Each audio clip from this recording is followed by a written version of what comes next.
Assalamualaikum warahmatullahi wabarakatuh. Alhamdulillahirrabbilalamin wabihi nasta'inu ala umuri dunia waddin. Assalatu wassalamu ala asrafil anbiya'i wal mursalin wa ala alihi wa sahbihi ajmain amma ba'du. Puji syukur marilah kita panjatkan kehadirat Allah Subhanahu wa taala yang mana atas berkat rahmat serta karunia-Nya kita dapat melaksanakan pertemuan tatap maya pada pertemuan kali ini.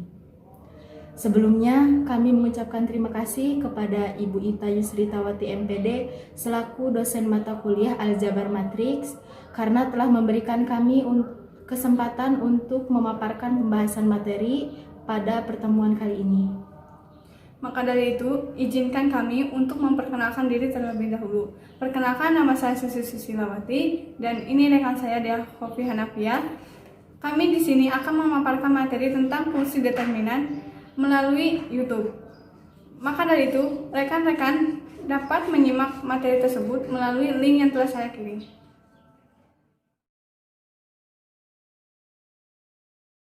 Bahasan kali ini mengenai determinan matriks.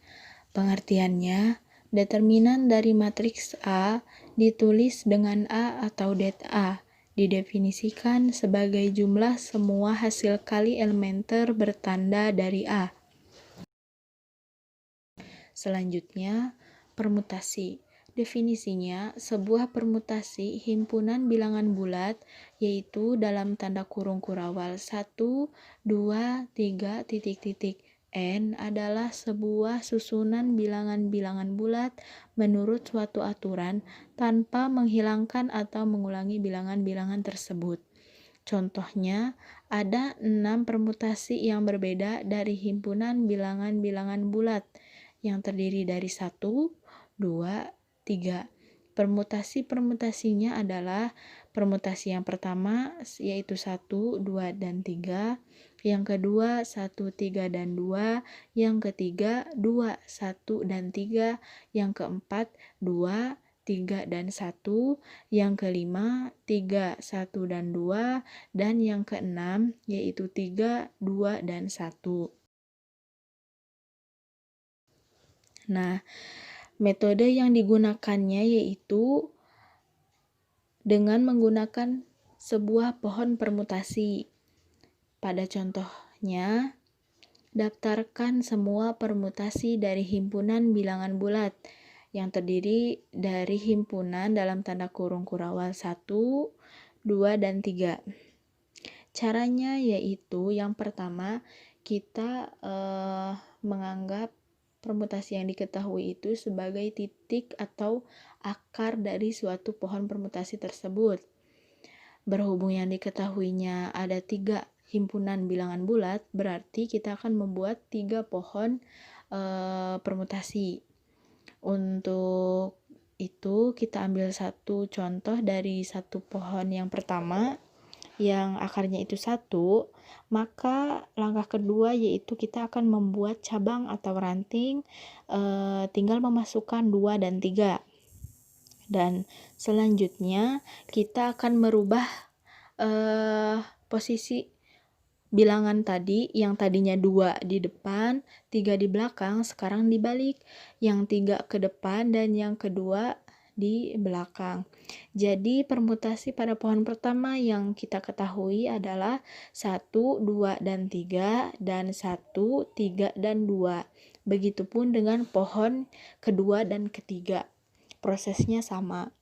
Jadi diketahui dari soal ini ada 6 permutasi dari bilangan-bilangan bulat tersebut yang tadi sudah saya sebutkan. Lanjut ke contoh yang kedua. Buatlah daftar semua permutasi dari himpunan bilangan real yang terdiri dari 1, 2, 3, dan 4. Maka jawabannya diantaranya yaitu 1, 2, 3, dan 4. Yang kedua 1, 2, 4, dan 3. Yang ketiga 1, 3, 2, dan 4. Yang keempat 1, 3, 4, dan 2. Yang kelima 1, 4, 2, dan 3. Dan yang terakhir 1, 4, 3, dan 2. Dan begitupun seterusnya. Ini juga menggunakan metode yang sama yaitu membuat pohon permutasi. Jadi Nantinya akan diketahui ada 24 permutasi bilangan-bilangan bulat yang terdiri dari 1, 2, 3, dan 4.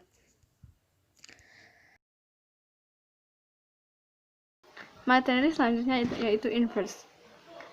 Jika dalam suatu permutasi angka yang besar mendahului angka yang lebih kecil, maka dikatakan pada permutasi tersebut terdapat inverse. Banyaknya inversi yang terdapat dalam sebuah permutasi adalah jumlah inversi dari permutasi tersebut.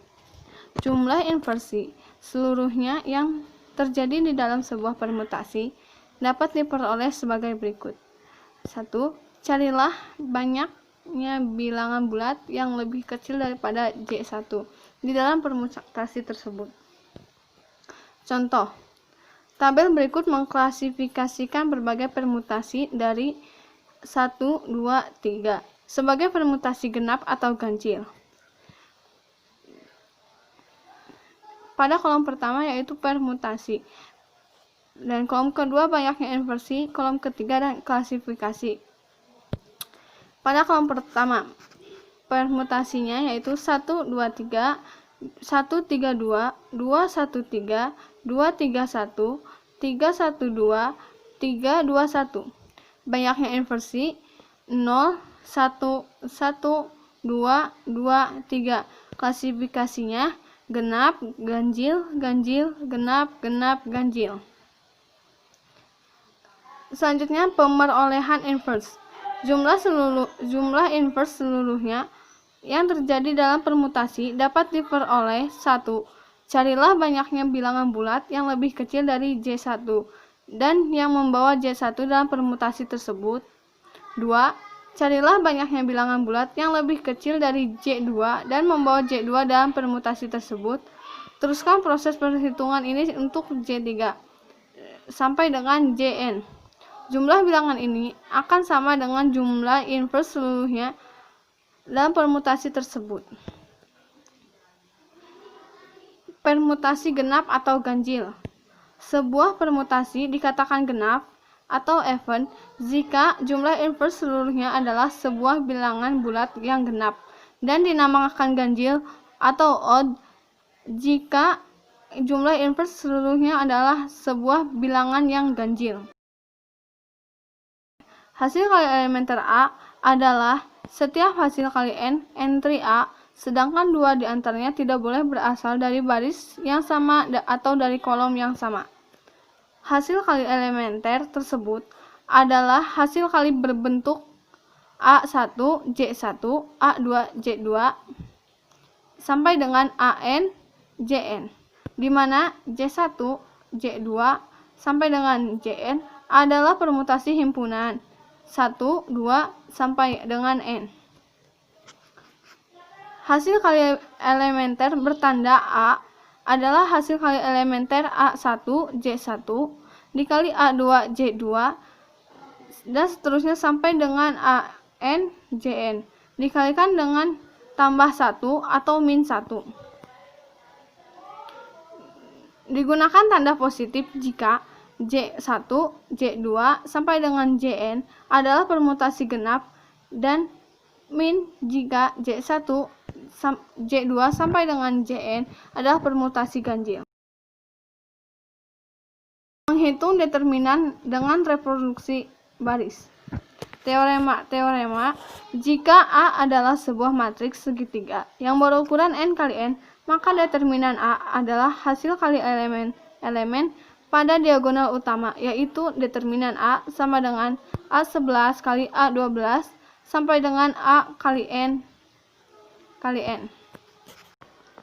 Contohnya dapat dilihat pada gambar.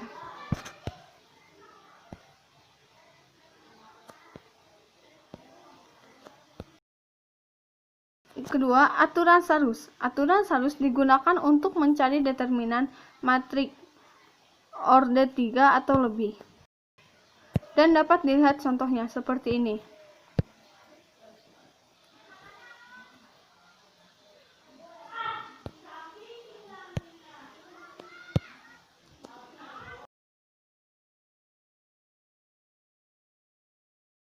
Selanjutnya yaitu teorema. Teorema, jika A inverse adalah matrik yang dihasilkan bila baris tunggal A dikalikan oleh konstanta K, maka determinan A inverse sama dengan K determinan A. Jika A inverse adalah matrik yang dihasilkan bila dua baris A dipertukarkan, maka determinan A inverse sama dengan determinan A. Dan jika A inverse adalah matrik yang dihasilkan bila kelipatan satu baris A ditambahkan pada baris lain, maka determinan A inverse adalah determinan A. Definisi, jika A adalah sebarang matriks N kali N dan Cij adalah kofaktor dari Aij, maka matriks C11, C12 menjadi C1N, C21, C22 menjadi C2N. Begitupun seterusnya sampai dengan Cn1 kali Cn2 sama dengan Cn kali N. Dinamakan matriks kofaktor A transpose. Matriks ini dinamakan adjoint A. Minor dan kofaktor. Minor dan kofaktor yaitu jika A adalah matrik kuadrat, maka minor entry Aij dinyatakan oleh Mij dan didefinisikan dengan determinan submatrik yang tetap setelah baris ke I dan ke kolom J dicoret dari A. Bilangan min 1 I ditambah J dikali Mij dinyatakan oleh Cij dan dinamakan kofaktor entry Aij. Selanjutnya yaitu menentukan determinan matrik dengan minor dan kofaktor.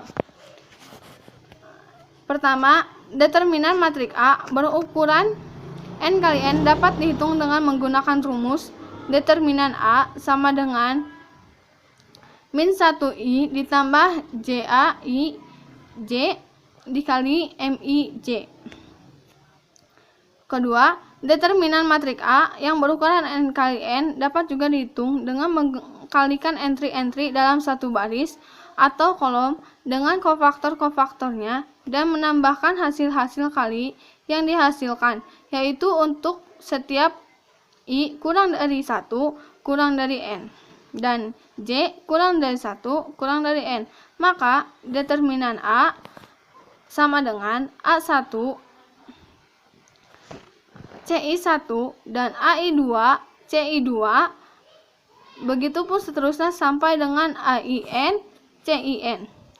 Itu dinamakan ekspansi kofaktor sepanjang baris ke I.